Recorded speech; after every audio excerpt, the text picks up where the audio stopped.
Percy wasn't feeling well. Sir Topham Hatt sent him to the train doctor to get better.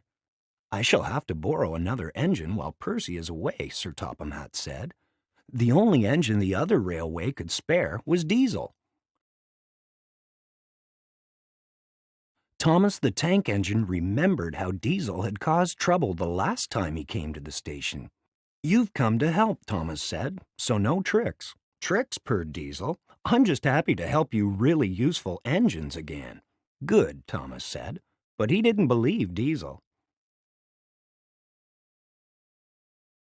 Diesel set out to work. He was pulling freight cars when he met Toby.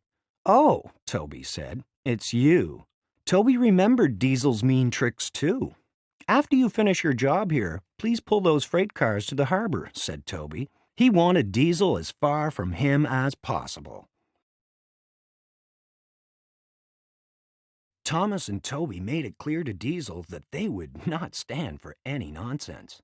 "No making up stories or causing trouble," Thomas said. "Yes, Thomas," Diesel purred. "I understand, Thomas." The freight cars knew that Sir Topham Hatt had sent Diesel away for troublemaking in the past. "Let's have some fun with him," laughed the freight cars. "There's naughty Diesel," they called. Diesel could feel his temper rising. "Yes, Thomas," teased the freight cars. "I understand, Thomas." "Rrr," Diesel roared. "I'll teach you." He gave the freight cars a great big push. Crash! Diesel pushed the freight cars right into a fence. Broken wood and upset freight cars were everywhere. "Rrr," Diesel growled. "Any more teasing, and I'll squash you all flat." Sir Topham Hatt was very angry at Diesel. "You're going back to the railway as soon as you're finished with our work," said Sir Topham Hatt. Diesel was sad that Sir Topham Hatt was angry with him. Later that day, Daisy was chugging along when she realized she had an oil leak. "Thomas will have to take your passengers," said her driver. Thomas started up the hill, but the tracks were oily and he began to slip. "Help! Help!" said Thomas. Thomas could not stop his heavy train from pulling him downhill. Suddenly, Clarabelle's back wheels rolled right off the track into the mud. "Serves him right," Diesel said when he heard about Thomas. But then Diesel felt ashamed. Thomas needed help, and Diesel was the closest and strongest engine on the line. "I'm coming, Thomas," Diesel called.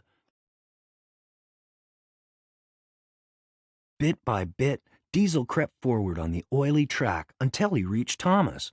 Soon, workmen arrived and helped Clarabelle back on the line. They cleaned the oil off the tracks and put dry sand on them. Diesel dug his wheels into the sand and pushed Clarabelle. Thomas helped too. Inch by inch, the engines moved forward. Finally, they chugged back to the station. "Thank you, Diesel," said Clarabelle. "You were great," Thomas said. And even Sir Topham Hatt was proud of Diesel because he had rescued Thomas and Clarabelle. Everyone hoped Diesel would come again.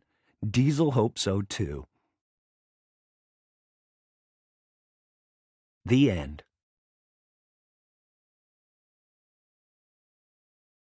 Look for Thomas and the Naughty Diesel and other exciting Thomas adventures from Random House, wherever books are sold.